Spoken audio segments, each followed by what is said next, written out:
ओम नमो भगवते वासुदेवाय। ओम नमो भगवते वासुदेवाय।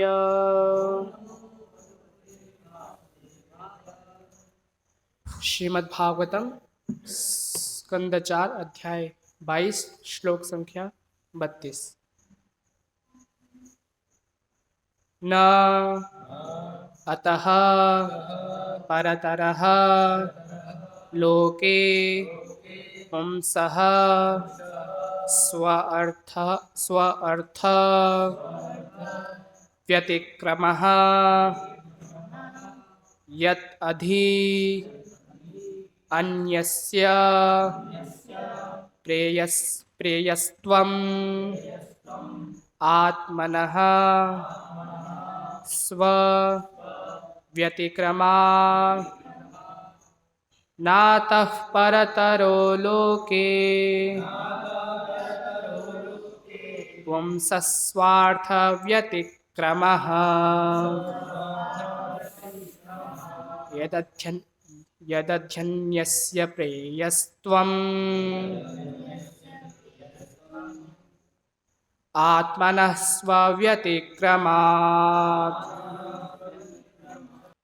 शब्दार्थ न नहीं, अतः इसके बाद, परतरः बढ़कर, लोके इस संसार में, पुंसः जीवात्माओं का, स्वार्थ लाभ, व्यतिक्रमः रुकावट, यत अधि इसके आगे, अन्यस्य दूसरों का, प्रेयस्त्वम अधिक रुचिकर, आत्मनः अपने लिए, स्व अपना, व्यतिक्रमाद रुकावट से।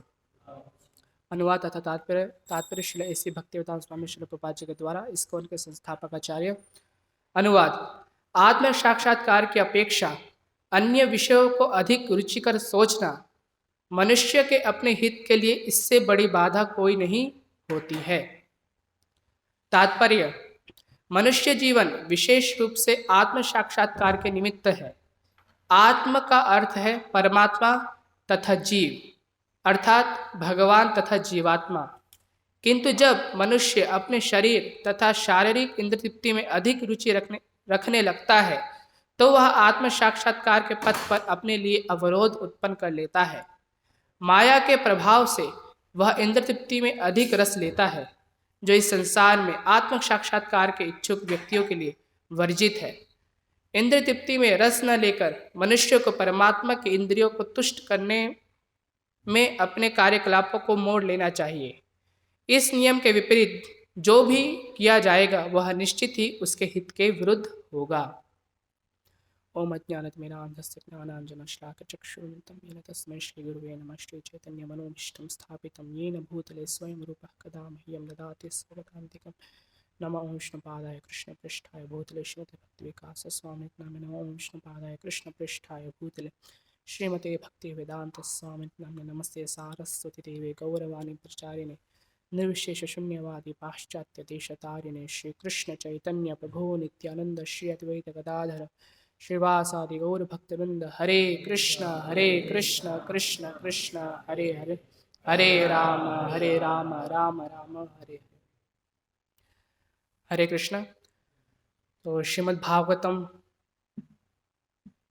जो इसमें हम पढ़ रहे हैं कि किस प्रकार से स्कंद 4 में कि किस प्रकार जो पृथु महाराज हैं वे सनत कुमार जब उनके यज्ञ में आते, जब उनके राज्य में आते हैं तो उस समय उनका सत्कार करते हैं।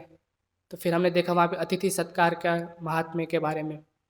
इसके पश्चात जब वो उनकी स्तुति करते हैं फिर चारों कुमारों में से सनत कुमार उनको उपदेश देते हैं। तो यहाँ पर ये महत्वपूर्ण बिंदु है कि यहाँ जो सनत कुमार है वो पृथु महाराज को उपदेश दे रहे हैं। बेशक पृथु महाराज भगवान के शक्त्यावेश अवतार हैं। तो यहाँ पर ये उदाहरण स्थापित कर रहे हैं कि कोई भी या सन्यासी या ब्रह्मचारी इस प्रकार से कोई भी गुरुजन आए तो उसे हमें उपदेश ग्रहण करना चाहिए। और यहाँ पर पृथु महाराज राजा होने का कर्तव्य निभा रहे हैं। राजा केवल ये नहीं कि प्रजा का पालन पोषण करना या राज्य करना, ये नहीं। राजा का ये भी कर्तव्य है कि जो साधु संत है, सन्यासी हैं, तो साधुओं का, ब्राह्मणों का उपदेश सुनना और उसको अपने जीवन में लगाना। तो ये राजा का दूसरा कार्य है, या उस सभी कार्यों में से एक महत्वपूर्ण कार्य है। तो यहाँ पर पृथु महाराज अपने इस उदाहरण से दर्शा रहे हैं कि किस प्रकार से जो भी राज्य करता है, जो भी शासन करता है और प्रजा का पालन पोषण करता है, उसे अवश्य ही सन्यासी और ब्राह्मणों की सलाह लेनी चाहिए, उनसे उपदेश लेने चाहिए। और यहाँ पर हम देखते हैं कि जनरली जो सन्यासी होते हैं या ब्राह्मण हैं, वो निवृत्ति मार्ग की तरफ उनको उपदेश देते हैं। और हम यहाँ पर इसका ज्वलंत उदाहरण देख रहे हैं कि सनत कुमार बता रहे हैं कि यदि हम, जैसे कि आज इस श्लोक का विषय है, यदि हम आत्म साक्षात्कार की अपेक्षा अन्य विषयों को अधिक रुचिकर सोचेंगे तो ये मनुष्य अपने ही पांव पर कुल्हाड़ी मार रहा है, यह अपना हित नहीं चाह रहा है।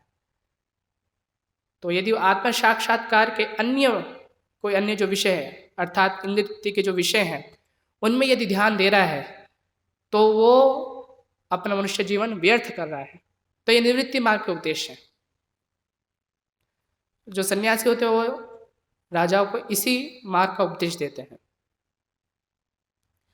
क्योंकि जो राजा है, वर्णाश्रम पद्धति हम देखेंगे, राजा पंचाशोर्ध्वम वनम व्रजेत, सबके लिए आदेश है। तो राजा भी जब 50 की आयु में या जब वृद्ध होता है तो वो अपने स्वराजपाठ त्याग करके अपने पुत्रों को सौंप करके, उत्तराधिकारी को सौंप करके वन में प्रस्थान करता है। तो शास्त्र में तो इसके बहुत सारे उदाहरण हैं, पांडव हैं, बहुत सारे राजा हैं जो इस पृथु महाराज, इस प्रकार से उन्होंने भी अपना राजपाट त्याग करके, भरत महाराज, ऐसे अनेक उदाहरण हैं जिसमें हम देखते हैं कि वे वानप्रस्थ के समय सब कुछ त्याग करके केवल आत्म साक्षात्कार के लिए ही उस रास्ते भी आगे बढ़ते हैं। और आज का समाज तो उल्टा है। लोग 17 साल में प्रधानमंत्री बनते हैं या 60 साल में प्रधानमंत्री बनते हैं, अर्थात उस समय उनको राज्य मिलता है ना। आप कोई भी इंडिया कहीं की भी हिस्ट्री देख लीजिए जनरली, तो जितने भी कोई भी प्रधानमंत्री कुछ भी होंगे तो सब वृद्ध ही होंगे, है ना। कोई होगा जवान, वो वृद्धत्व तक पहुंचा ही नहीं होगा। तो इस प्रकार से हम देखें कि क्योंकि आज का जैसे जो डेमोक्रेसी जो सिस्टम है, तो उसमें MLA MP से उठ उठ कर मतलब जवानी से शुरू करते हैं और वहाँ तक पहुँचने तक बुढ़ापा आ जाता है। तो कहाँ शास्त्र में बताया जाता है कि जब वृद्धावस्था का लक्षण प्रकट हो तो हमें राज्यपाठ त्याग करके वन में जाना चाहिए। और आज का समाज उल्टा है, उस समय राज्य करते हैं, मतलब अंतिम सांस तक गद्दी छोड़ेंगे नहीं।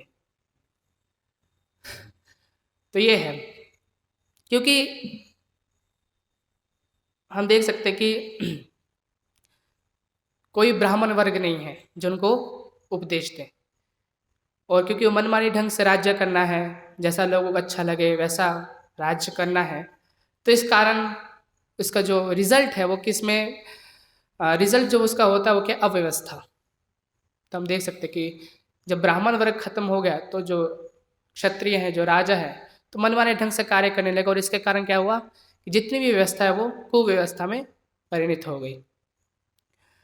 तो यहाँ पर पृथु महाराज ये भी उदाहरण प्रस्तुत कर रहे हैं कि किस प्रकार से जो साधु हैं, ब्राह्मण हैं, उनसे उपदेश लेना। जैसे यहाँ पर वे चारों कुमारों से उपदेश ले रहे हैं, और ऐसा नहीं कि इस कान से सुना और इस कान से निकाल दिया, उसका पालन भी किया। और हम उनके जीवन में देखेंगे किस प्रकार से उन्हें अंतिम समय में राजपाट त्याग करके वे जंगल में गए। अन्य इसमें बिंदु है, शिल प्रपात बता रहे हैं कि जो इस श्लोक का विषय है कि आत्म साक्षात्कार या इंद्रिय की सेवा, सरल शब्द में कृष्ण की सेवा या इंद्रियों की सेवा। तो ये इस श्लोक का आज इसका विषय है कि आत्मेंद्रिय प्रीति वांछा तारे बलि काम, कृष्णेंद्रिय प्रीति इच्छा धरे प्रेम नाम। तो ये मूल सिद्धांत है, मतलब हमारा जो फिलॉसफी है वो इसी, जो हमारा सिद्धांत है वो इसी श्लोक से आया है कि आत्मेंद्रिय प्रीति वांछा तारे बलि काम, कि आत्मेंद्रिय मतलब अपनी इंद्रिय की तुष्टि की जो इच्छा है उसको काम कहते हैं, और कृष्णेंद्रिय प्रीति इच्छा धरे प्रेम नाम, और उसका अपोजिट कृष्ण के इंद्रियों की तुष्टि करना या उनके इच्छानुसार कार्य करना वो क्या है, प्रेम। यही अंतर है। और यहाँ पर शब्द आया है आत्मा। तो आत्मा का यदि आप संस्कृत में देखें, संस्कृत डिक्शनरी में, तो आत्मा के बहुत सारे अर्थ हैं। आत्मा का अर्थ है जैसे यहाँ पे श्लोक पर बता रहे परमात्मा, जीव, मन, इंद्रियों को भी आत्मा के रूप में बताया जाता है शास्त्रों में। तो यहाँ पे आत्म साक्षात्कार के बारे में बताया। तो आत्म साक्षात्कार के बहुत सारे अर्थ निकल सकते हैं। आत्म साक्षात्कार अर्थात कि आत्मा को जानना, स अक्षतकार मतलब साक्षात खुद उसको स एक, जैसे कि भागवत में बताया गया है, श्लोक स्मरण नहीं आ रहा है, उसमें बताया गया कि कैसे जो आत्मा है उसको देखना अर्थात उसको अनुभव करना। तो यहाँ पे आत्मा का ये भी अर्थ हो सकता है, और दूसरा अर्थ है आत्म साक्षात्कार का अर्थ कृष्ण का साक्षात्कार, कि आत्मा अर्थात परमात्मा या भगवान को भी संबोधित करता है। तो आत्म साक्षात्कार, कृष्ण साक्षात्कार, और इसका जो अपोजिट है वो है आत्महा या आत्म हत्या, सरल शब्दों में। और जैसे कि भागवतम में इसमें अनेक श्लोक बताए गए हैं, और ईशोपनिषद में भी इसका वर्णन आता है कि भागवतम में जैसे निदेह माध्यम सुलभम सुदुर्लभम प्लवम सुकल्पम गुरुकर्णधारम मयानुकूलेन नभस्वतेरितम पुमान भवाब्धिम न तरेत स आत्महा।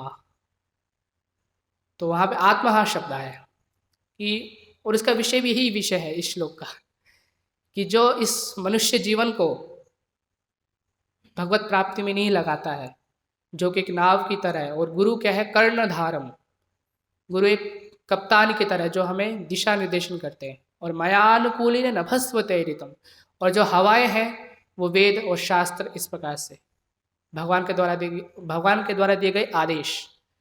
और पुमान भवाब्धिम न तरेत सा आत्मा, और इतना मिलने पर भी जो व्यक्ति पुमान, ऐसा जो पुरुष है, ऐसा व्यक्ति है, पुमान भवाब्धिम न तरेत सा आत्मा, भवाब्धिम अर्थात कि ये जो भव सागर है तो उसको जो न तरेत, जो तैरता नहीं है या उसको पार नहीं करता है, तो वो क्या है, आत्महा। अब प्रश्न उठ सकता है कि आत्महा अर्थात क्या। भगवान तो कहते हैं कि नैनम छिन्दन्ति शस्त्राणि नैनम दहति पावकः, है ना, अच्छेद्यो यमदाह्यो यम अक्लेद्यो शोष्य एव च। तो इस प्रकार से भगवान कहते हैं कि आत्मा को तो मारा नहीं जा सकता किसी भी चीज से। तो आत्महा इस शब्द को कैसे समझे। आचार्य ने बताया कि जो आत्महा अर्थात कि जरूरी नहीं है कि केवल मरना आत्महा उसका अर्थ नहीं। आत्महा इसका ये अर्थ भी निकलता है कि यदि हम भक्ति नहीं करेंगे या भगवान का साक्षात्कार नहीं करेंगे तो हम नीच योनियों में जाएंगे। तो एक प्रकार से हम आत्मा का हनन कर रहे हैं, या आत्मा को और हम नीचे इग्नोरेंस में, ये तमोगुण में, और हम इसको धकेल रहे हैं, अपने आप को धकेल रहे हैं। तो वो अर्थ भी होता है आत्महा, कि हमने अपने मनुष्य जीवन व्यर्थ करके अपनी आत्मा को नीच योनि में कृष्ण से दूर ले गए। तो ये अर्थ भी बताया जाता है कि आत्महा अर्थात ये है, क्योंकि आत्मा तो कभी मर नहीं सकती, आत्मा शाश्वत है, सर्वगता है। तो आत्महा यहाँ पे हमें अर्थ लेना है कि वो कृष्ण से और दूर जा रही है, और दूर जा रही है, और तमोगुण में जा रही है। इस प्रकार से उसने अपने आप को मार दिया है, आत्मा। और यहाँ पर बताया गया है कि तो ये जो आत्मा है या हम अपनी हत्या करते हैं अपने आप की ही, तो किस कार्य से करते हैं? जैसे भागवत में अन्य श्लोक भी आता है, भयम द्वितीयाभिनिवेशित स्यात् ईशादपेतस्य विपर्ययो स्मृति तन्मायया तम बुधा भजेतम तस्यैष आत्मे भक्तैक एषम गुरुदेवतात्मा। तो वहाँ पे बताया गया है कि कब हमें भय लगता है, भयम द्वितीयाभिनिवेशित स्यात्, कि भयम भयम कब उत्पन्न होता है? जब हम अपने आप को दूसरी चीज से आइडेंटिफाई कर लेते हैं या दूसरी चीज से हम अपने आप को संबंधित कर लेते हैं कि मैं वो हूँ, तो इस कारण से हमें भय लगता है। जब हम आइडेंटिफाई करते हैं कि मैं शरीर हूँ, तभी तो भय लगता है। यदि किसी को आत्म साक्षात्कार हो गया, मतलब अपनी पहचान द्वितीय नहीं रखी, पहली ही रखी कि मैं आत्मा हूं, या उसको साक्षात्कार कर लिया, तो उसको भय नहीं लगेगा।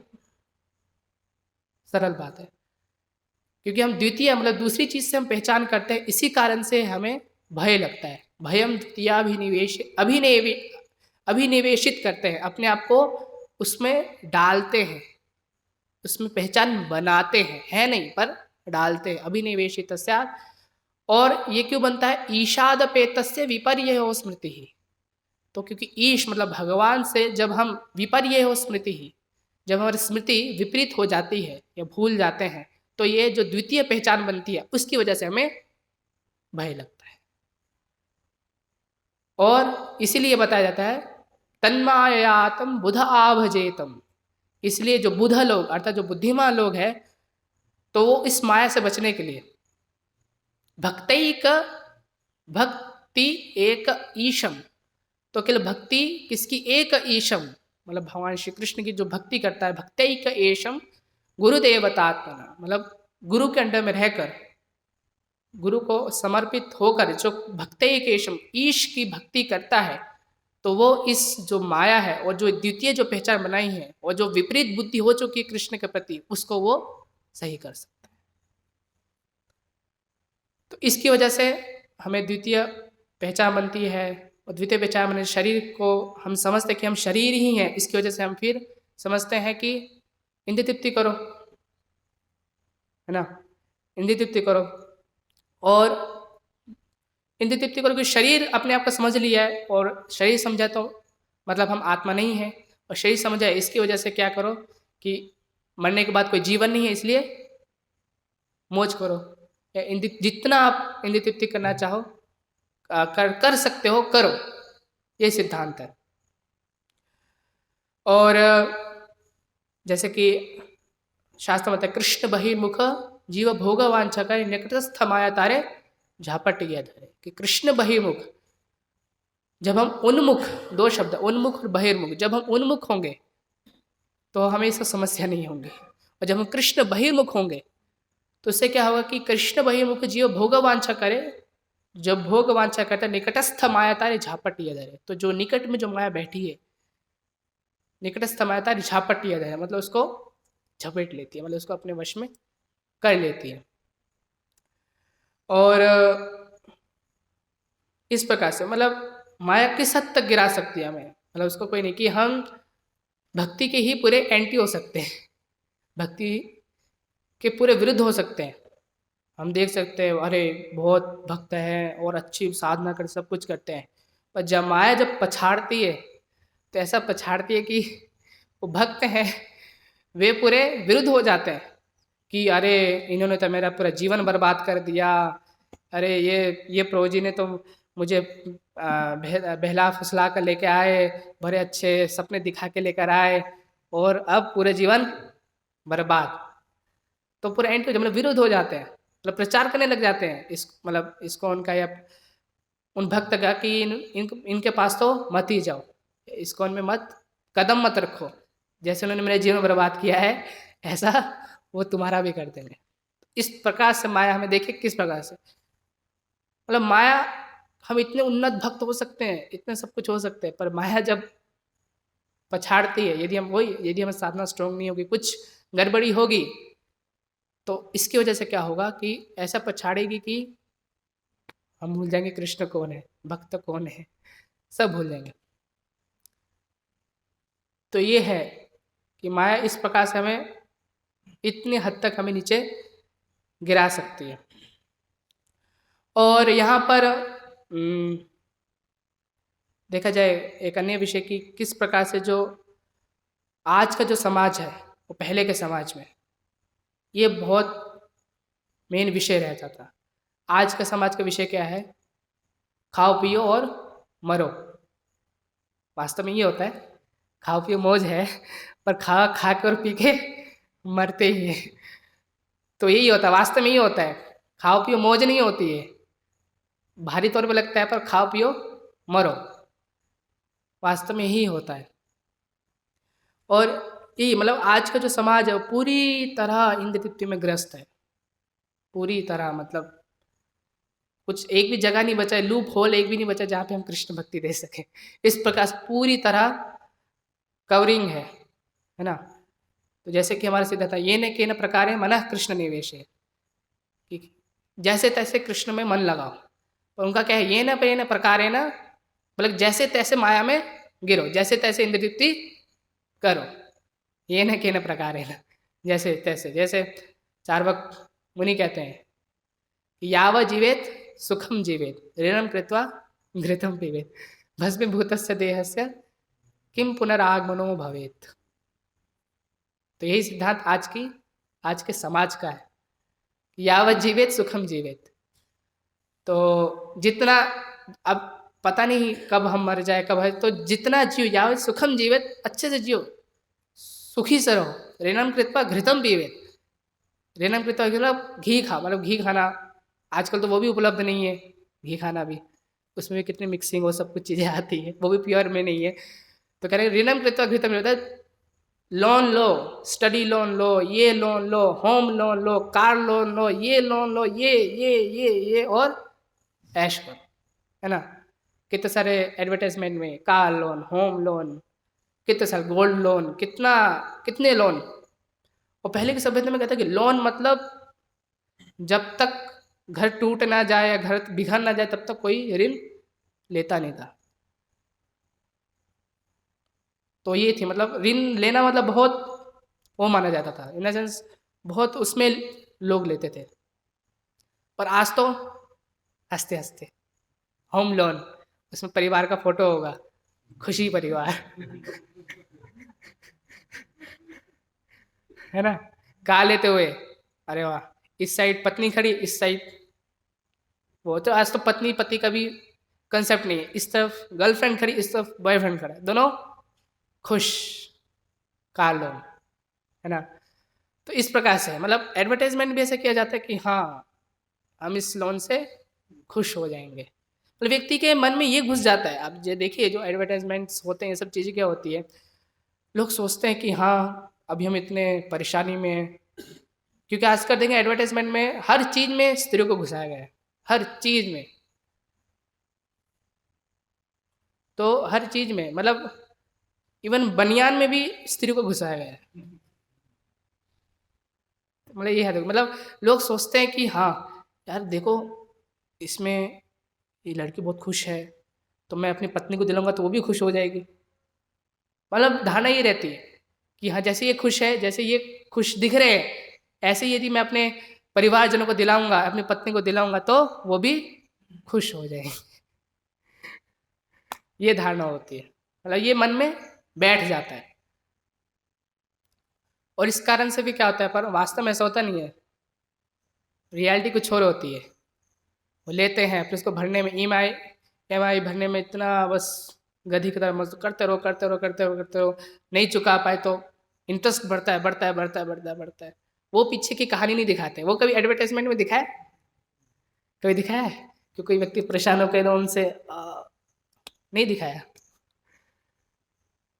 तो थोड़ा सा स्क्रैच करोगे तो उसकी रियलिटी पता चल जाती है। तो ये है, तो आज का समाज यही है, लोन ये, तो यही है कि पूरी इंद्र तृप्ति जितना कर सको उतना करो, क्योंकि किसने देखा अगला जन्म। भस्मीभूत से देह से किम पुनरागमनो भवेत्, जब भस्म हो जाएगा शरीर तो किसने देखा कोई अगला जन्म लिया, किस में लिया, कुत्ते में लिया, बिल्ली में लिया, कौन जानता है ना। लोग जिसका व्यक्ति मरा है वो 12 दिन में भूल जाते हैं।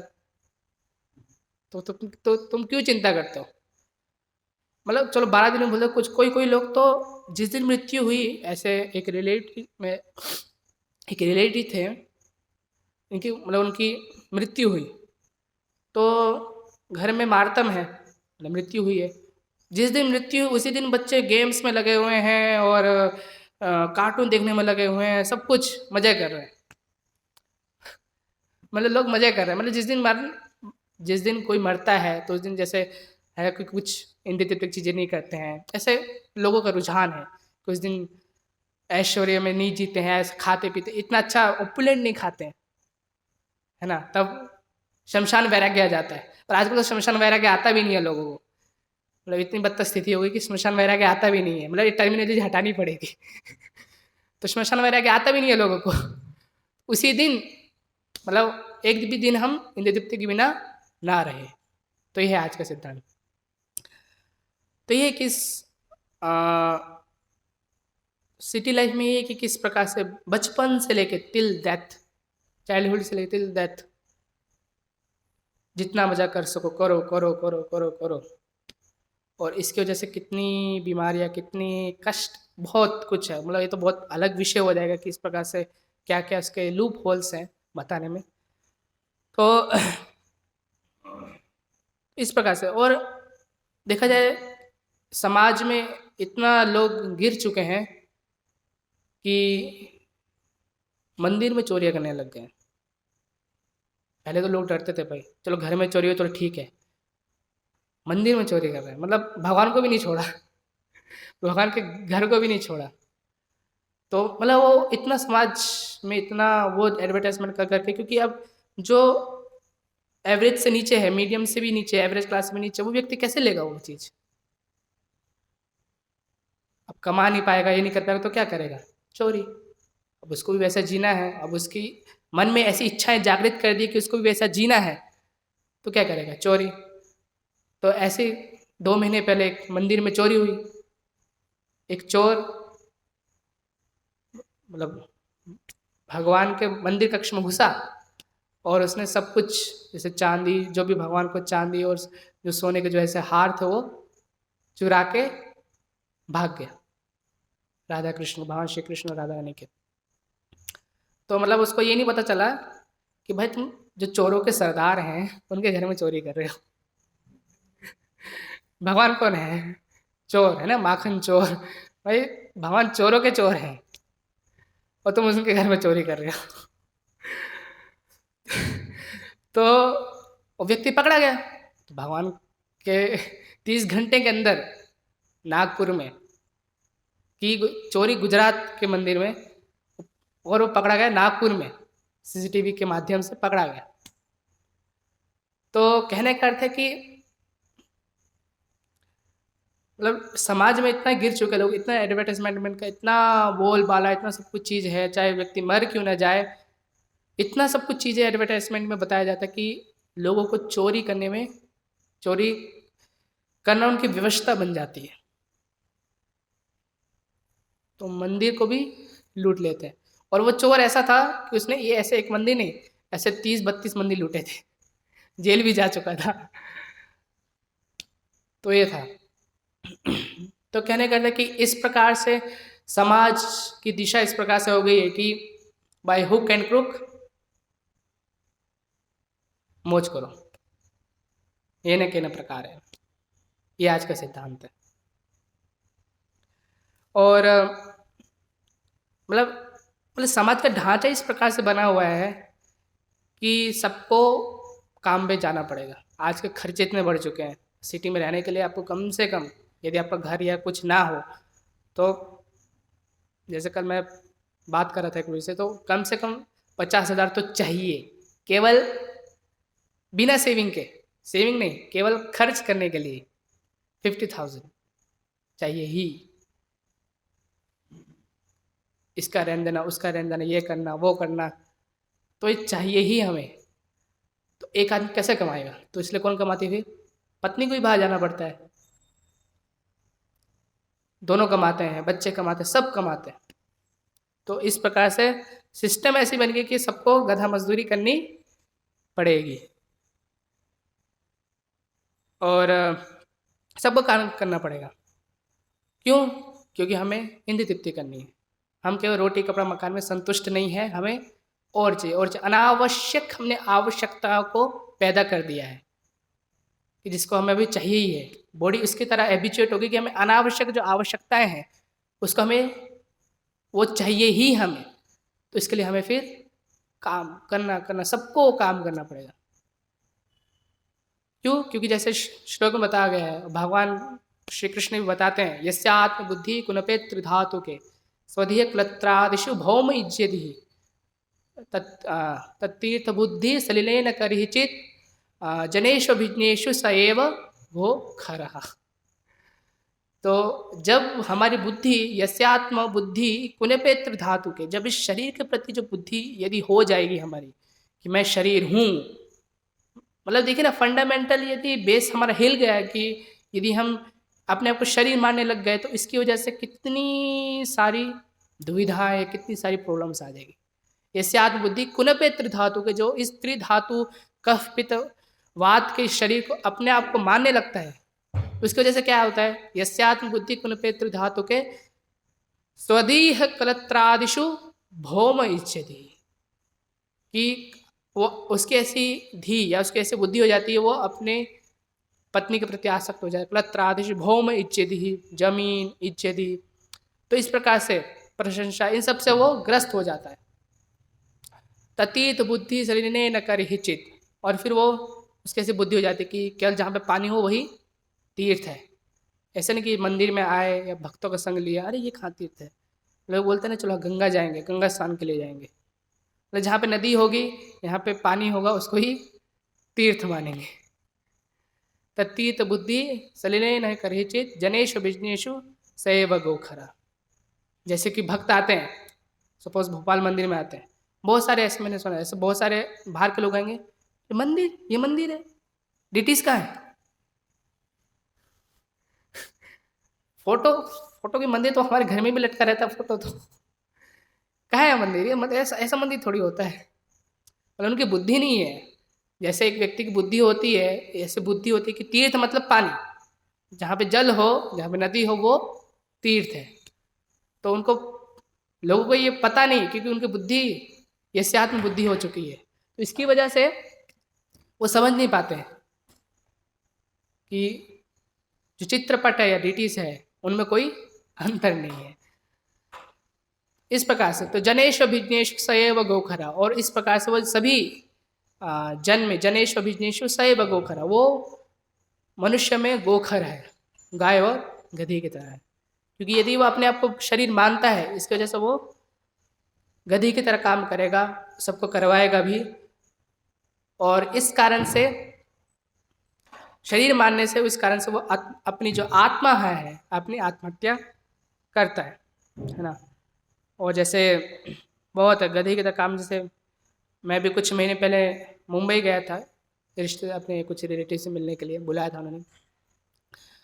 तो देखा था जैसे हम आज जैसे सुबह जब मंगलारती में कैसे नाचते हैं, है ना, हाथ खड़े करके नाचते हैं, तो वहाँ पे लोग लोकल ट्रेन में हाथ खड़े होके जाते हैं। उनको भी हाथ खड़े करने पड़ते हैं पकड़ के लोकल ट्रेन से, है ना। अब मुंबई की ट्रेन को देखें, खचा खच भरी रहती है। मतलब 4 बजे शुरू होती है, 4 बजे 3-4 बजे शुरू, तब से ही शुरू हो जाते हैं। मतलब लोग बस वहीं पे झूमते हैं मंगला आरती के। मतलब हम अंतर बस यही है कि वो मुंह लटका के झूमते हैं और हम खुशी खुशी झूमते हैं, तो ये अंतर है। तो ये है, मतलब आज की दुर्दशा ये हो गई है। मतलब बच्चे अपने पिता को हफ्ते हफ्ते नहीं देख पाते हैं। पुणे से मुंबई जाते हैं तो 3 घंटा लगता है, तो सुबह 4 बजे निकल जाएंगे और रात को 10 बजे आएंगे। सुबह बच्चा सोता है और 10 बजे तक बच्चा भी सो जाता है ना। तो पूरा हफ्ता वो अपने पिता को देखता नहीं है, और रविवार को केवल पिता का मुंह देखने को मिलता है, क्योंकि रविवार को छुट्टी रहती है ना। जो बहुत दूर दूर जाते हैं जॉब करने, तो मतलब बच्चा भी अपने पिता को हफ्ते में केवल संडे को ही देख पाता है। उसको भी संडे की संडे के दिन मिलते हैं पिताजी। तो ये स्थिति है। तो ऐसे दूर दूर नौकरी, ट्रांसपोर्टेशन, ये वो, बहुत मतलब उलझ चुके हैं। जैसे मकड़ी अपने जाल में उलझ जाती है, भागवत में उदाहरण आता है कि जैसे एक मकड़ी है वो अपने ही बने हुए जाल में उलझ जाती है, मर जाती है। ऐसे ही मनुष्य आज का आधुनिक समाज में अपने ही बुने हुए जाल में फंस चुका है, अब निकलना बहुत मुश्किल है। और ये तो आज का समाज, और इसी के पूरा जो कॉन्ट्रास्ट में है वैदिक समाज। जैसे कि हिज ऑनरेस भक्ति विकास स्वामी महाराज अपने ग्लिम्पसेस ऑफ ट्रेडिशन इंडिया में, जो उनकी एक पुस्तक है, भारतीय जीवन, पारंपरिक भारतीय जीवन की एक झलक, तो उसमें बहुत अच्छा बताते कि किस प्रकार से वैदिक समाज में कैसे लोग रहते थे, कैसे उन्हें भाईचारा होता था, और सेंटर में क्या होती थी स्पिरिचुअलिटी, आध्यात्मिकता होती थी उनके बीच में। तो महाराज का वार्तालाप है गुरु महाराज के ऐसे बहुत सारे भक्तों से, उसमें तो वार्तालाप के माध्यम से ही बताया गया है। तो कुछ गुरु महाराज ने बांग्लादेश के कुछ अनुभव बताए, फिर जो भक्त थे जैसे आर रंगनाथ हैं और स्वामी हैं और ऐसे नर्मदा स्वामी, तो उनके सबके वार्तालाप है। तो वो बता रहे कि किस प्रकार से वो अपने गांव में किस प्रकार से वो पहले रहते थे, कैसे वो जीवन जीते थे, अपना अनुभव बताते हैं। तो उसमें एक आते थे कि जैसे एक बुक भी है पुनरुत्थान की, गांव की रचना, तो वहां पे एक अच्छी डेफिनेशन बताई गांव की। गांव मतलब क्या? गांव का अर्थ है कि लोग इकट्ठे हुए हैं एक दूसरे की सहायता करने के लिए, दैट इज गांव। कि लोग एक समूह में रहने के लिए इकट्ठे हुए हैं एक दूसरे की सहायता करने के लिए। तो ये मेन फंडामेंटल प्रिंसिपल है गांव का। तो ये फंडामेंटल प्रिंसिपल कि गांव मतलब कि लोग इकट्ठे हुए हैं एक दूसरे की मदद करने के लिए, दैट इज विलेज। और इसका कंप्लीट अपोजिट है शहर के फ्लैट्स या शहर। तो एक इंसिडेंट आता है कि फ्लैट में एक वृद्ध व्यक्ति रहते थे, तो वो मर गए, इसको पता भी नहीं चला, आजू बाजू के जो नेबर्स हैं उनको कुछ पता नहीं चला, मतलब मिलते ही नहीं है। और इस प्रकार से जब बदबू आने लगी, ये स्मेल आने लगी, तब पता चला अरे 7 दिन के बाद जब स्मेल है सब सड़ गया, पूरा डिकम्पोज हो गया वो, तब पता चलता तो मर गया। ये थी सिचुएशन आज की, ये है सिचुएशन आज की। और गांव में क्या था, हर लोग हर एक की सहायता करता था। जैसा कि गुरु महाराज बांग्लादेश के अनुभवों में बता रहे थे कि जैसे बांग्लादेश में हर साल बाढ़ आती है, जैसे ब्रह्मपुत्र और अनेक जो गंगा नदी है तो सब बाढ़ आती है, तो उसमें क्या बहुत सारे लोगों के घर उजड़ जाते हैं, सब कुछ उजड़ जाते हैं, ऐसे सब चीज़ें, खेत फसल नष्ट हो जाती हैं। किंतु तब भी लोग वहाँ पे बता रहे कि गुरु महाराज बता रहे थे कि जो लोग हैं वो एक दूसरे की सहायता कर रहे हैं।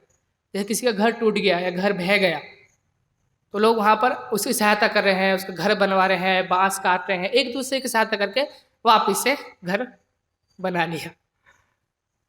तो ये सहायता वो रहता है कि एक दूसरे की हमें सहायता करनी है। और गुरु महाराज बताते हैं कि इस प्रकार से लोगों में सहानुभूति रहती थी, एक दूसरे के प्रति भाईचारा रहता था। जैसे कि एक गंज बसोदा में, वहाँ पर उनके एक कृषि थे, तो उनकी बहुत जैसे कुछ 400 एकड़ ऐसी लैंड थी उनकी बहुत पहले। तो वो बता रहे थे, अभी वृद्ध हैं 80 साल के, तो वो बता रहे थे कि पहले के लोग में बहुत भाईचारा था, तो जो आज के समाज में बहुत मिसिंग है। वो बता रहे थे कि सपोज कोई किसान बीमार है और फसल लगाने का समय हो गया, तो सारे गांव के लोग जितने भी किसान हैं, जो अन्य किसान हैं, उनको पता रहता था कि हाँ ये किसान बीमार है, ये कर नहीं पा रहा है, तो वो बिना कहे उसका खेत में जाते थे, जोतते थे और फसल बोते थे और सब कुछ करके वापस आ जाता, पूरा गांव लग जाता था उसमें। मतलब उस किसान को कहने की जरूरत भी नहीं पड़ती थी कि भाई तुम मेरी थोड़ी मदद कर दो, मेरे खेत में बीज लगा दो। नहीं, लोग समझते थे एक दूसरे को, और ऐसे समझते थे, और पूरा खेत हो जाता था उनको, कितनी भी बड़ी जमीन होगी, पूरा गांव लगा है उसमें। और आज सब न्यूक्लियर्स शहर में, सब अपना अपना मतलब, इवन घर में आस पड़ोस की तो छोड़ी, अपने घर में भी सब अलग अलग अलग अलग है, सब चैटिंग पे लगे हुए हैं। इवन ऐसा देखा जाता है कि जैसे डाइनिंग टेबल है, तो व्यक्ति जैसे हम बात करते हैं ना, वैसे बात नहीं कर रहे हैं, मोबाइल पे चैटिंग से उसको मैसेज भेज के बात कर रहे हैं। मतलब व्हाट्सएप पे चैटिंग कर रहे हैं, जो भी आजकल तो बहुत कुछ चीज़ें आएंगे, इंस्टाग्राम ये वो सब चीज़ें, मतलब सामने व्यक्ति बैठा है, बात कर सकते हैं, प्रेम से बोल सकते हैं, नहीं मैसेज करना है बस, हाँ उसने फिर इधर मैसेज की, उसने, मतलब सामने 1 फीट की दूरी भी नहीं है, उसमें भी ये सब चीज़ें, तो मतलब संबंध खत्म हो गए हमारे, लोगों से संबंध खत्म हो गए। और जहाँ पे संबंध खत्म हुए, तो वहाँ पे जो व्यक्ति है वो क्या है, निर्जीव बन जाता है, उसमें जो सहानुभूति या भावनाएं हैं वो खत्म हो जाती है। और जहाँ पे सहानुभूति और ये सब चीज़ें भावनाएं खत्म हुई, वहाँ पे क्लैशेस होंगे, ये सब जो अव्यवस्था जो फैलती है, तलाक ये वो, घर अलग होना, घर शादी को 3 दिन हुए नहीं तलाक पहले हो जाता है, ऐसी सब चीज़ें तो होंगी, क्योंकि संबंध नहीं है, भावनाएं नहीं है, इसकी वजह से व्यक्ति निर्जीव बन चुका, और जिसमें निर्जीव है उसको क्या संबंध, उसको क्या है, खत्म। तो ये जड़ है कि जहाँ पे संबंध ये सब चीज़ खत्म हुए, तो वहाँ पे सहानुभूतियाँ खत्म हुई, मदद करने की इच्छाएं सब खत्म हुई, और इसकी वजह से पूरा जो समाज है वो तितर बितर हो जाता है। मतलब कष्ट मिलजुल के सहते थे पहले के लोग, जिसको कष्ट है तो उसको मिलजुल कर उसको सहन करते थे। महाराज बताते कि जैसे पहले के उस समाज में बहुत, जैसे पुत्र पुत्री बहुत होते थे, 6 7 ऐसे होते थे, बच्चे होते थे, है ना। महाराज कह रहे थे कि जैसे वो किसी के घर गए, और वहाँ भी पूछा कि अच्छा आप तीसरे भाई हैं, अच्छा आपके बड़े भाई को क्या हुआ, आप बड़े भाई कहाँ हैं आपके, बोले जो 3 साल के थे तो उनको डायरिया, और वो चले गए, चल बसे। तो क्योंकि इतनी सारी संतानें होती थी, है ना, तो मतलब इतना वो, तो ऐसा नहीं कि इतना दुख लग रहा है कि हाँ बस प्राण छूट गए, बस वो सब कुछ चीज़ें हो गई, कोई बात नहीं, दैववश हो गया, प्रकृति उसके जीवन में उतना ही लिखा था और वो चला गया। आजकल मुश्किल से सबका कोई हम दो हमारे एक, है ना, पहले तो हम दो हमारे दो थे, अब हम दो हमारे एक, और अब कुछ नहीं, अब हम दो ही, अब हम दो में से भी अकेले अकेले, ये स्थिति हो गई है। तो इस प्रकार से मतलब सब, और महाराज जिसमें बताते कि जैसे कि आज सिटी की टेंशन है सबसे बड़ी, विवाह, मैरिज, मैरिज करानी है किसी की, तो सबसे बड़ा बोझ लगता है माता पिता के ऊपर, इसलिए लोग ज़्यादा बच्चे करना भी नहीं चाहते, ये ज़्यादा संतान उत्पन्न करना भी नहीं चाहते। क्यों? अरे पढ़ाऊँगा कैसे इसको, मैं बड़ा कैसे करूँगा, विवाह कैसे करूँगा, ये कंसेप्ट कहाँ से है, बेटी बचाओ बेटी पढ़ाओ। महाराज बोलते हैं, कहते हैं कि बेटी पढ़ाओगे तो बचेगी कैसे, है ना, और जब पढ़ा रहे हो तो बचेगी कैसे वो, तो सिद्धांत दोनों उल्टे हैं, बेटी पढ़ाओगे और फिर बच्चा बचाओ उसको, कैसे बचेगी वो तो पूरी पथभ्रष्ट हो जाएगी, वैश्या बन जाएगी वो पढ़ के। तो ये दोनों अलग अलग है, और बेटी पढ़ के बचेगी नहीं। तो ये सिद्धांत, जो ये नारा है क्यों आया, पहले ऐसा नारा नहीं था, क्योंकि सब जो गांव में थे, महाराज बता रहे कि विवाह जो होता था वो पूरा गांव का फेस्टिवल होता था, हर एक व्यक्ति जो है उसमें कुछ मदद करता था, कोई अनाज देता था, कोई तेल देता था, कोई ये करता था, कोई वो करता था, इस प्रकार से मिलजुल कर वो, और इसलिए वो बर्डन भी नहीं लगता था व्यक्ति को, उसको वो भार नहीं लगता था। तो इस प्रकार से वो व्यवस्था चलती थी, तो सब लोग, कोई यदि गरीब भी है कोई नहीं, तो पूरा गांव इसकी मदद करता था, और इस प्रकार से सब खुश रहते थे। क्योंकि जो उनके मेन सेंटर था उनका, जैसे आज श्लोक का जो विषय है कि हम आत्मा है, शरीर नहीं है, हम आत्मा है। भगवान नाम की कोई चीज होती है या भगवान है तो हमें उनके अंडर में चलना है। शास्त्रों में नियमों को मानते थे, शास्त्रों को मानते थे, यहाँ पे विश्वास, पूर्ण विश्वास था, श्रद्धा थी उसके ऊपर। तो महाराज कहते हैं कि इसमें जैसे नर्मदा स्वामी और अन्य जो रसराज प्रभु उसमें बताते हैं किस प्रकार से गांव की जो मेन जो फोकस होता था मंदिर होता था। सब लोग सुबह सुबह उठकर ऐसा बताते कि जैसे साउथ इंडिया में रंगोली बनाते थे, जहार बुहारते थे, सब कुछ करते थे। इस प्रकार से जैसे ही घंटनाद होता था सब मंदिर की तरफ भागते थे और भगवान का दर्शन करते थे। तो क्योंकि कृष्ण सेंटर में थे, भगवान सेंटर में थे, क्योंकि भगवान सेंटर में तो इसलिए सब जीव जो हैं उनसे जुड़े हुए थे, इसलिए सब आपस में जुड़े हुए थे। और जहाँ पे कृष्ण सेंटर से हट जाएंगे तो सबकी अपनी अपनी दिशाएं हो जाएंगे और सब बिखर जाएंगे। तो जैसे उसमें कहा था कि एक व्यक्ति उनसे प्रश्न पूछता है वार्तालाप में कि अरे मंदिर में इतना पैसा क्यों लगाते हो, या मंदिर में भगवान को इतना भोग लगता है, सबको लगता है, इससे अच्छा तुम बाहर लोगों को बांटो, खिलाओ। जो मंदिर में इतना तुम पैसा लगा रहे हो वो बाहर के उसमें पैसा लगाओ, जो गरीब वो सब है। तो वहाँ पे बहुत अच्छा उत्तर देते हैं कि यदि ऐसा है चलो ठीक है, तो तुम इसको ऐसा बोल रहे हो, इसका तुम नारा लगा रहे हो कि मंदिर को बंद करो या मंदिर में इतना खर्च होता है, ये सब चीज़ें होती है, इससे जगह हॉस्पिटल खुलाओ। तो जो मूवी बनती है कितने करोड़ों में बनती है, कितना मुनाफा होता है उसमें, हजार हजार करोड़, है ना, 700 700 करोड़। तो तुम जो फिल्म मेकर है उनसे जाके बोलो ना कि जो तुम ये पैसा है वो तुम गरीबों में बांटो, या तुम ये जो इतना करोड़ों पे कमा रहे हैं फिल्मों से, क्रिकेट क्रिकेट ड्रीम 11 है ना, कुछ है ड्रीम 11, तो उसमें कितना पैसा लोग कमाते हैं, ये करते हैं, कितना बड़ा जुआ है। इसमें लोग इतना क्रिकेट में कमा रहे हैं, इस फुटबॉल ट्रॉफी से सब चीज़ों में कमा रहे हैं, तो उनको क्यों नहीं बोलते हो, उनको क्यों नहीं बोलते कि जो इतना करोड़ों रुपए कमा रहे हैं। तुमने कभी उसका नारा लगाया कि क्रिकेट में जितना भी पैसा आता है, फिल्म में जितनी भी मेकिंग पैसा कमाते हैं, आप उसका जो पैसा गरीब में बांटो, कभी नारा सुना है? नहीं। उसमें लोग बोलती बंद, उसमें लोग कुछ नहीं बोलेंगे, ये है।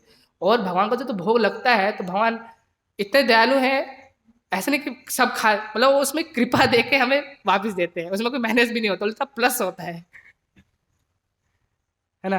वो तो इस प्रकार से मतलब लोगों की ऐसी मानसिकता हो गई है कि मंदिर बनाया मतलब बेफालतू की चीज खड़ी कर दिया ना, उसको कोई उद्देश्य नहीं है, उससे कुछ कोई किसी को लाभ नहीं होता है, कुछ नहीं होता है।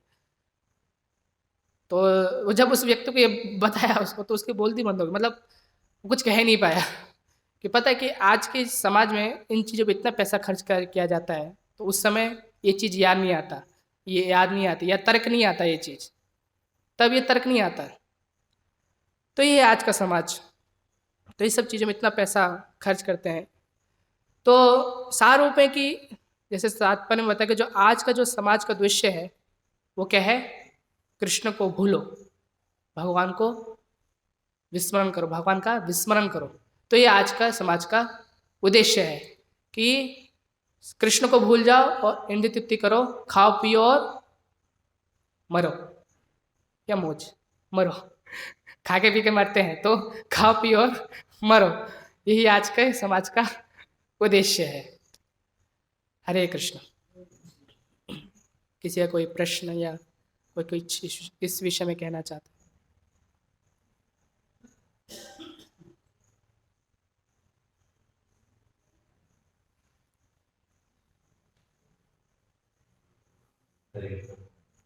तो आपने जैसे बताया कि माया जब पछाड़ती है तो जो कोई व्यक्ति काफी समय से भक्ति कर रहा है तरीके की चीजें, तो वो विरुद्ध हो जाता है पूरा, न दुष्प्रचार करने लगता है।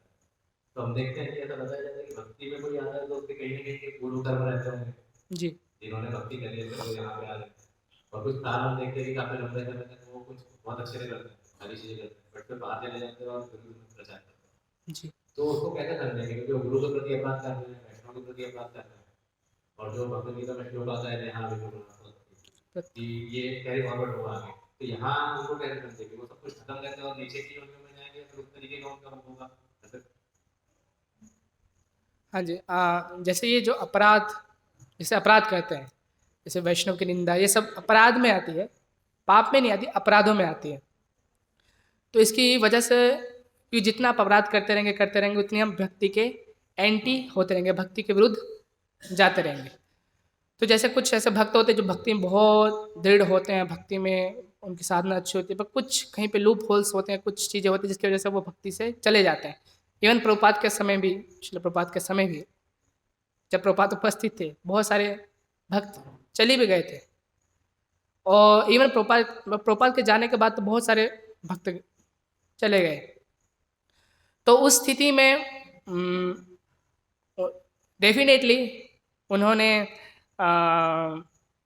पूर्व जन्म में कुछ ना कुछ तो ऐसा अज्ञात सुकृत या कुछ ना कुछ ऐसा कुछ चीज़ की होगी जिसकी वजह से उनको इस जन्म में से भक्ति मिली। और जैसे कि शिल प्रपाद एक उसमें बताते हैं कि एक भक्त ने उनसे पूछा है, भक्त ने बोला कि हमने कुछ सुकृति की होगी तो इसकी वजह से आप हमें मिले। तो प्रभु ने बोले नहीं, तुम्हारी कोई सुकृति नहीं थी, मैंने तुम्हारी सुकृति बनाई इसलिए तुम्हें भक्ति मिली।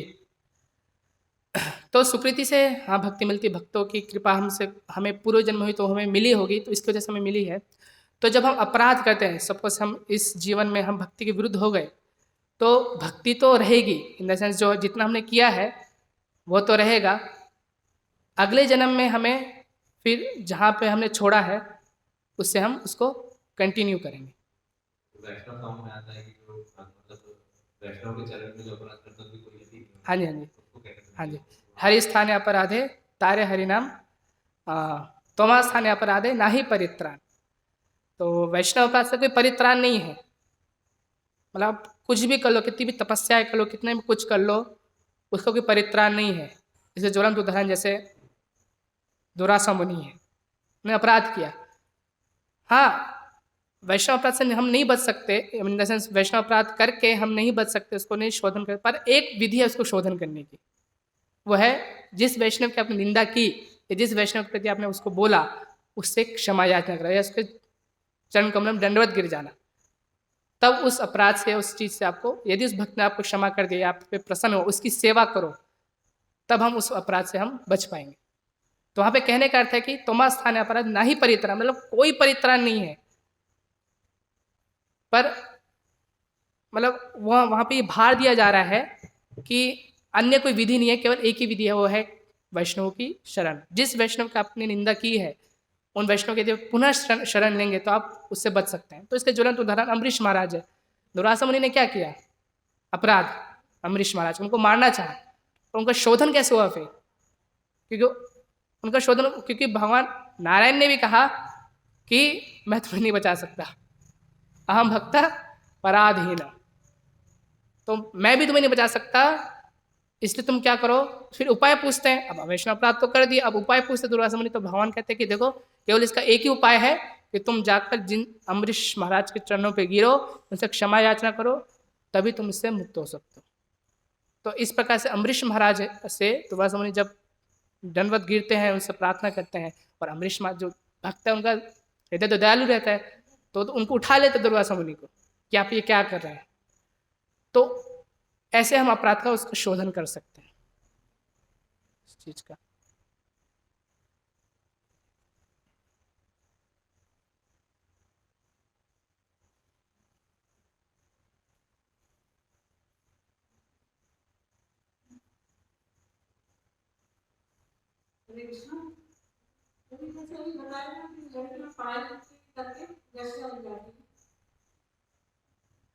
नहीं, इन द सेंस कहने का था कि लड़कियां जैसे पढ़ाई करती हैं, देखिए समाज में यदि व्यवस्था बनाए रखनी है अच्छी, जैसे कि अर्जुन भी कहते हैं भगवद्गीता में, ये तर्क उपस्थित करते हैं कि यदि संकरो नरकाएव, तो उससे पहले क्या आता है? अधर्माविवाद कृष्ण प्रदुष्यंती कुल स्त्रियः, स्त्रीषु दुष्टाशु वार्ष्णे जायते वर्ण संकरः। तो यदि स्त्रियों को यदि प्रोटेक्शन नहीं मिलेगी, देखिए ये जो समाज को गिराया ही ऐसे गया है। समाज पहले सही था, मतलब वहाँ पर स्त्रियों को प्रोटेक्शन दी जाती थी। पिता रक्षति कौमारे भर्ता रक्षति यौवने, तो उसमें बताया गया है मनुस्मृति में, नस्ति स्वातंत्रम अर्हति, ऐसा श्लोक है कि पिता रक्षति कौमारे, अर्थात कौमार अवस्था में पिता रक्षण करते थे, और भर्ता रक्षति यौवने, और यौवन में भर्ता मतलब पति रक्षण करता था, और वृद्धावस्था में उनके पुत्र जो बड़े हो गए वो रक्षा करते हैं। और इस तरह नस्ति स्वातंत्र्यम अर्हति, इस प्रकार जो स्त्री है उसको स्वतंत्रता नहीं मिलती थी, या स्वतंत्र नहीं उसको छोड़ा जाता था। क्योंकि यदि स्त्री को स्वतंत्र छोड़ा जाएगा तो इसकी वजह से क्या होगा, जो हो रहा है, जो हम समाज में देख रहे हैं। क्योंकि जो बाहर के जो इन्वेडर्स थे, ये सब उनका यही फंडा था, यही मतलब ब्रिटिशर्स का यही मेन ये था कि शिक्षा प्रणाली को तोड़ो, और उन्होंने फिर यही सबके मन में भरा, देखो स्त्रियों पे कितना जुल्म उठाते हैं, कितना उनको ऊपर अत्याचार करते हैं, उनको घर से बाहर निकलने नहीं देते हैं। क्योंकि उनकी इच्छा क्या थी, स्त्रियां घर से बाहर निकले, हम उनका शोषण करें। और ये बताने की आवश्यकता नहीं है कि जब वास्तव में स्त्रियों की पढ़ाई क्या है, अच्छा पति को कैसे प्रसन्न किया जाए, महाराज बुक में लिखे पतियों को प्रसन्न किया जाए, अच्छा भोजन, बच्चों का लालन पोषण, ये सब इसकी ट्रेनिंग, घर को कैसे मेंटेन किया जाए, घर के खर्चे को कैसे संभाला जाए, ये सब चीज़ें स्त्रियों की वास्तविक शिक्षा है। पर जब स्त्री जब घर से बाहर निकली, जब ये जो अनावश्यक जब पढ़ाई करने लगी, तो हम देख सकते हैं कॉलेजेस में क्या होता है। जी protection is different and education is different. जी एजुकेशन, अब सपोज मैंने संस्कृत नहीं पढ़ी, 6-7 पढ़ी, आज मैं श्लोक नहीं पढ़ पाती, तो मुझे गिल्ट फील होता है कि भगवान के पास बैठी हूँ, प्रोनाउंसिएशन भी प्रॉपर नहीं कर पाती हूँ कई बार। जी जी समटाइम तो एजुकेशन के, मेरे को नहीं लगता कि एजुकेशन खराब है, हाँ सिस्टम खराब है, प्रोटेक्शन संस्कार अगर अच्छे मिलते हैं घर से, जी, तो मुझे नहीं लगता कि लड़की कभी खराब हो सकती है। नहीं खराब नहीं, देखिए नहीं आपने जो वैश्या वर्ड बोला वो थोड़ा सा अनईजी साउंड किया जी। एजुकेशन तो होना ही चाहिए। पहले के जमाने में गार्गी थी, कितने बड़े बड़े मंसूरिया जी थी, ये क्या बिना पढ़े लिखी थी? जी एजुकेशन उस टाइम का वैदिक जी इस टाइम का डिफरेंट है। तो मैं मानती हूँ कि थोड़ा सिस्टम गड़बड़ है, हर जगह गड़बड़ जी, उसको हम पूरा एग्री करते हैं, लेकिन एजुकेशन की वजह से बच्चे लड़के बिगड़ते नहीं, थोड़ा सा। हाँ जी, मैं कहने का अर्थ ये था कि एजुकेशन से नहीं, पढ़ाने का आज का अर्थ क्या है, वो मैं उसके ऊपर बिंदु उस पर भार दे रहा था कि जो आज की जो एजुकेशन है, देखिए पहले भी जो स्त्रियां हैं वो पढ़ती थी, मैं मना नहीं कर रहा हूँ, पर वो घर में रहकर अपने पिताजी से या अपने पति से, जब उसका विवाह होता था तो पति है वो जैसे कि शास्त्रों में बताया कि जो पति है वो स्त्री का गुरु के जैसा है, तो उस समय उसको शिक्षा देते थे। आप जैसे गारिके को उदाहरण दे रहे हैं, तो जो गारिके का जो उपदेश है, अस्मा लोकात प्रेति सकृपनः गार्ग्य अवदित्वा, तो वो सब जो कौन उपदेश दे रहा है, वो उनके पति दे रहे हैं। जो ईशोपनिषद और ईशोपनिषद अन्य उपनिषदों में जो बताया गया है कि जो उपदेश देते हैं वो उनको पति देते हैं। कहने करते हैं कि एजुकेशन उनकी होती थी, शिक्षा उनकी होती थी, जैसे ब्राह्मण जो स्त्री की शिक्षा होती थी, पर वो घर में रह के होती थी। तो पढ़ाने को मना नहीं है, ऐसा नहीं कि उनको अनपढ़ रखना है, ये करना है, वो करना है, वो नहीं है ये। हाँ कैसे घर में शिक्षा हो सकती है? मान लीजिए डॉक्टर बनना है, कोई भी लेडी है गायनी है तो वो नहीं जाना चाहेगी डॉक्टर के पास, तो एजुकेट डॉक्टर है, जैसे लड़की को डॉक्टर बनना है, तो ये मेरे हिसाब से तो हो सकता है, maybe I am wrong. हाँ, इसलिए तो मैं बोला ना, ये जो समाज है वो क्या है, मकड़ी के जैसे जाला बुनते हैं ना, अब मकड़ी कैसे फंस गई है, पहले ये किया, वो किया, ये किया, अब क्या हम एक चीज़ को हटाने जाएंगे तो जैसे मकड़ी अपने ही जाल में फंस जाती है, ऐसे ही हम अपने ही जाल में फंस चुके हैं। यदि हम एक चीज़ को निकालना चाहेंगे तो बहुत सारी चीज़ें बिगड़ जाएंगी। पढ़ाई के साथ धार्मिक भी हुआ जा सकता है, हाँ जी, धार्मिक नहीं पढ़ने के साथ साथ धार्मिक लोग रहते हैं।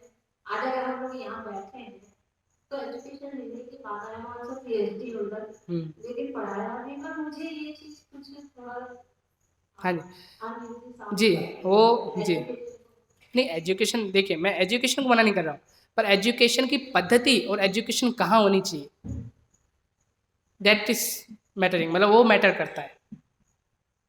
का सिस्टम ही ऐसा हो गया कि वो कॉलेज सॉरी, जाना ही आज पढ़ना पढ़े, वही मैं कह रहा हूँ ना, वो समाज ऐसा हो गया, इसलिए वैदिक पुराने जैसे पर बचा जा सकता है, ऐसा नहीं है। बचाया जा सकता है। अगर संस्कार नहीं है तो मुझे तो नहीं लगता हाँ, पर हाँ वो है, पर आजकल के, चलिए आप हजारों पेरेंट में से एक होंगे, नहीं कहने का अर्थ, 20% गड़बड़ है, 80% आज भी ठीक चलिए तो विषय तो बहुत गहरा हो जाएगा। है। हाँ जी, आप देख सकते प्रभुपाद की जो बुक्स हैं, और मैं पढ़ती हूँ हाँ जी, प्रभु जी आप और गुरु महाराज की आज की नारी, हाँ, जैसे हिज नरेश भक्तियों का महाराज की एक पुस्तक है, आज की नारी कल की संस्कृति।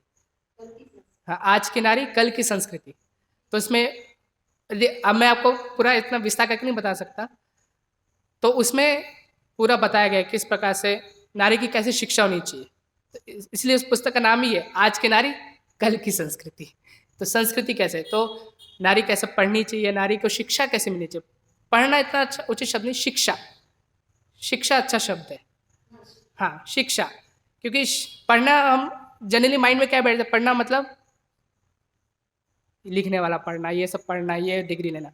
शिक्षा का थोड़ा अलग अर्थ रहता है, शिक्षा मतलब केवल पढ़ना ही शिक्षा नहीं होता, पढ़ना भी शिक्षा होता है, ऐसा नहीं कह रहा पढ़ना शिक्षा नहीं होता है, पढ़ना भी शिक्षा होता है, पर जरूरी नहीं कि पढ़ना ही शिक्षा, मतलब और अन्य चीज़ें भी शिक्षा के दायरे में आती है।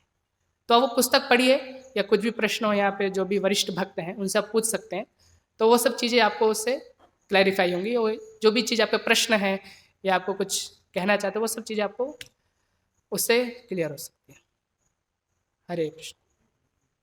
श्रीमद् भागवतम की जय, श्रील प्रभुपाद की जय।